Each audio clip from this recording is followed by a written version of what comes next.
الفاتحة. أعوذ بالله من الشيطان.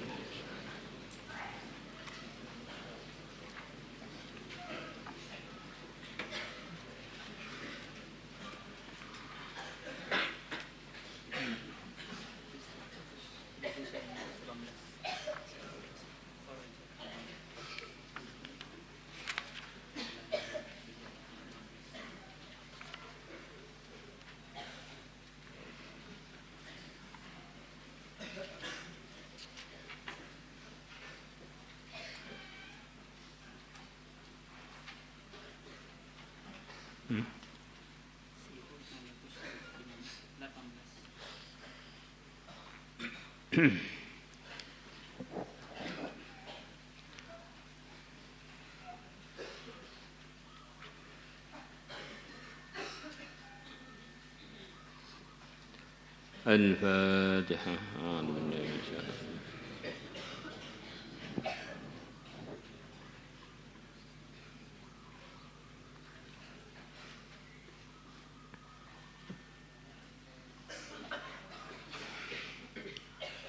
بسم الله الرحمن الرحيم.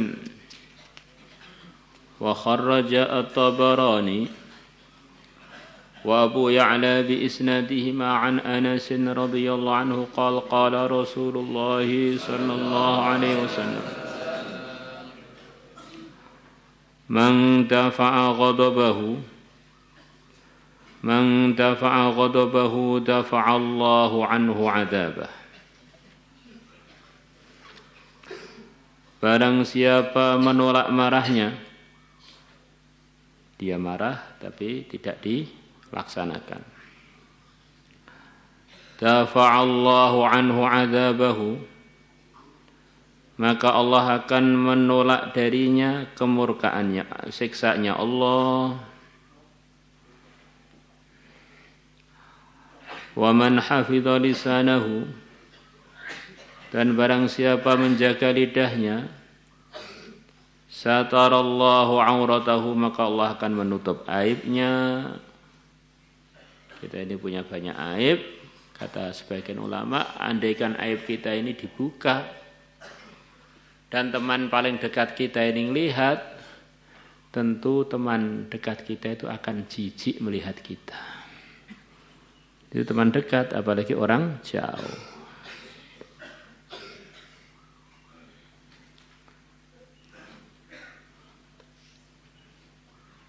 Di manusia ini selain para nabi, para rasul, memang punya aib-aib.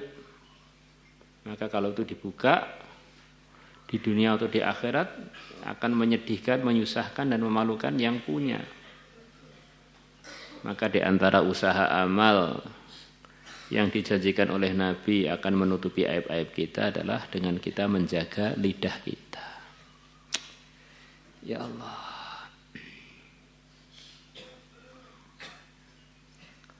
Lafzul Bukhari, lafzul Tabarani, lafaz yang barusan diriwayatkan adalah lafaznya Imam Tabarani.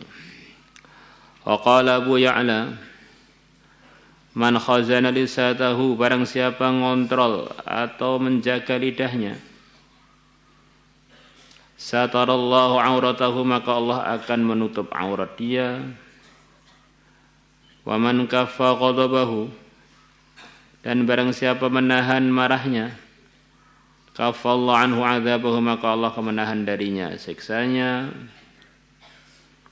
Wa man i'tadzara ila Allah, dan barang siapa menyampaikan alasannya kepada Allah, di antara artinya i'tadzara itu minta maaf. A'tadziru ilaika, saya menyampaikan alasan saya kepada engkau. Maksudnya saya minta maaf berbuat begini-begini atau tidak berbuat begini-begini, alasan saya begini ini. Saya enggak hadir di majelis ini karena saya berhalangan, itu i'tidzar. Saya seharusnya hadir kok terlambat karena saya ada halangan, ini i'tidzar.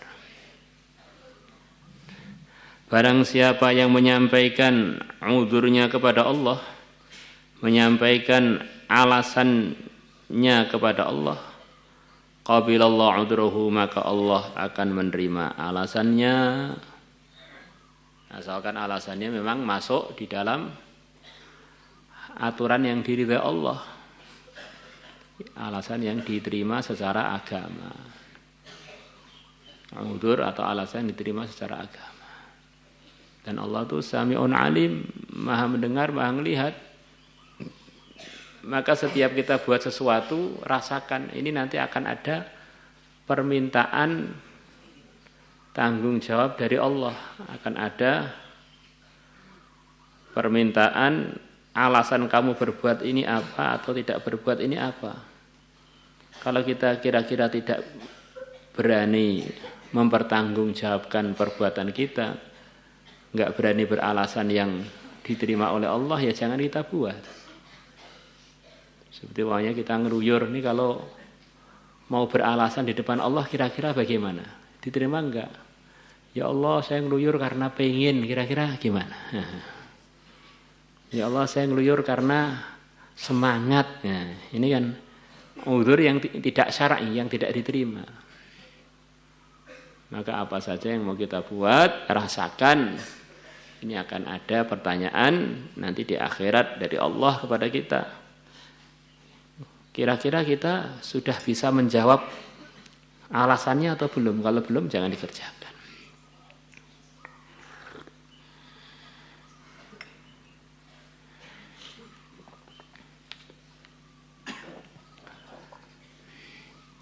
Maka begitu pula di antara perintah agama kita ini supaya punya budi pekerti, punya akhlak seperti yang dicontohkan oleh Allah kepada hambanya. Selain urusan kesombongan, itu haknya Allah. Selain ujub, kagum pada zatnya sendiri, itu haknya Allah. Maka di antara perintah agama, takhallaqu bi khuluqillah, kurang lebih begitu. Berakhlaklah kalian dengan akhlaknya Allah. Di antara akhlaknya Allah kepada hambanya, perilakunya Allah kepada hambanya adalah kalau hambanya mengungkapkan alasan yang benar, maka diterima oleh Allah. Nah, kadang-kadang orang itu begitu kaku, dia sendiri juga punya salah. Ada orang mengungkapkan saya nggak datang, ada alasannya begini, alasan begitu, tetap nggak dia terima. Pokoknya aku nerimo alasan. Kok ngungkul-ngungkuli Gusti Allah. Tapi jangan terus ini digunakan untuk kita nyangkal ustadznya, pengurusnya. Pengurus ini rojo perengon ini. Allah aja nerima uzur kita kalau memang kita punya uzur. Masa dia nggak terima uzur, pengurus bangsat. Kan begitu, itu akhirnya ngajinya untuk ngajari nakal akhirnya. Wa an Raq bin al-Masri qala Rasulullah sallallahu alaihi wasallam, tuba, keberuntungan, liman amila bi ilmihi, untuk orang yang mengamalkan ilmunya. Wa anfaqal fadla min malihi, dan dia menafkahkan yang lebih dari hartanya. Hartanya yang lebih dia korbankan. Wa amsakal fadla min qawlihi, dan dia menahan kelebihan dari perkataannya, perkataan-perkataan yang tidak berguna. Istilahnya bahasa Arabnya fudul, perkataan lebih itu kita tinggal. Perkataan ini bagaimana, semuanya itu isinya pahala, pahala, pahala, pahala. Rawahu Tabarani fi haditsin taqaddam. Wa kharaja Ahmad wa Ibn Abi Dunya fi kitab Sumti an Ali bin Mas'ad al-Bahili an Qatada an Anas radhiyallahu anhu. Qala Rasulullah sallallahu alaihi wasallam, Rasulullah SAW bersabda. Jadi amalan kita ini dan keyakinan kita letaknya di badan yang sama. Maka sangatlah tidak benar perkataan orang yang meremehkan salah satu dari amalannya anggota tubuhnya. Karena ini saling gandeng, saling mempengaruhi, saling mewarnai, saling menguatkan atau saling melemahkan, saling meningkatkan atau saling menghancurkan. Orang tuh yang penting hatinya, zahir itu ra penting. Ini omongan-omongan begini, ini omongan yang nggak tanggung jawab. Kalau zahir nggak penting ya nggak usah punya muka, nggak usah punya tangan, nggak usah punya kulit, kalau perlu nggak usah pakai baju. Kita ini kumpulan antara zahir dan batin. Maka dalam hadis yang akan kita baca ini isyarat bahwa antara zahir batin ini saling terkait dan saling pengaruh mempengaruhi. Mulut, hati, amal itu saling pengaruh mempengaruhi. Maka ada salah satu yang nggak beres, nanti akan merusakkan yang lain.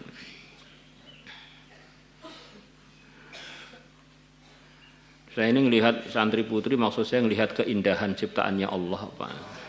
Yang penting hatinya. Hatinya apa sarungnya? Wa kharraja Ahmad wa Ibnu Abi Dunya fi kitab Sumti an Ali bin Mas'ud al-Bahili an Qatadah an Anas radhiyallahu anhu qala Rasulullah sallallahu alaihi wasallam la yastaqimu imanu 'abdin hatta yastaqima qalbuh. Tidak akan lurus imannya seorang hamba sehingga lurus hatinya. Wa la yastaqimu qalbuhu hatta yastaqima lisanuhu.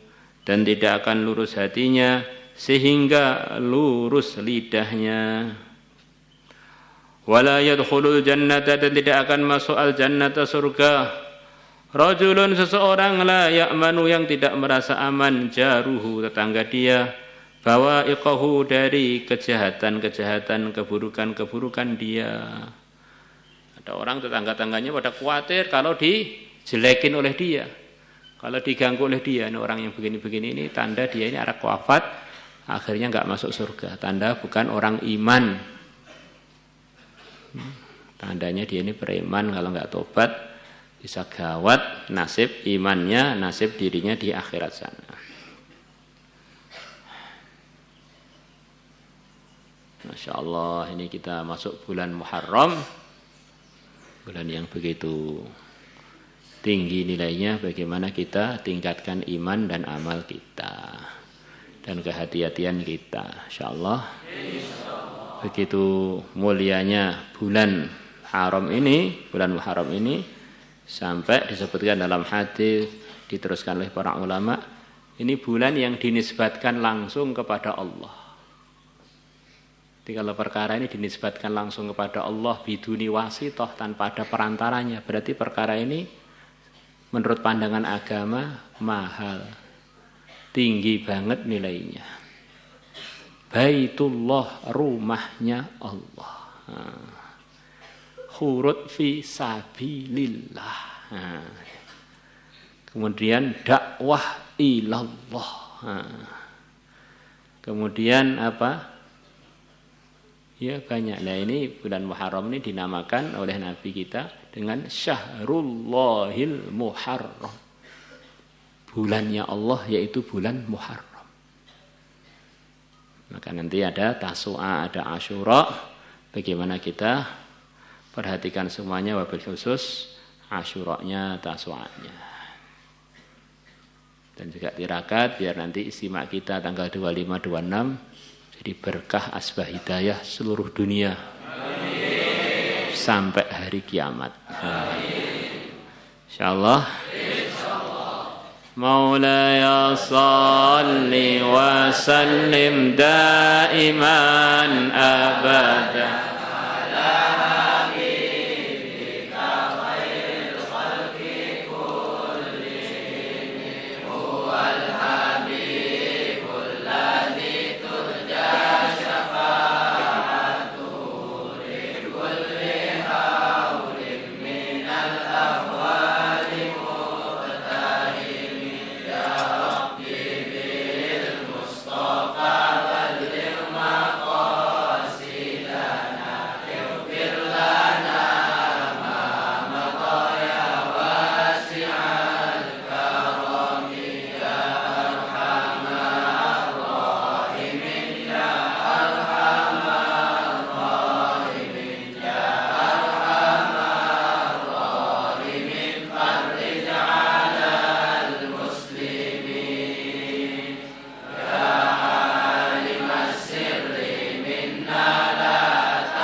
Al-Fatihah.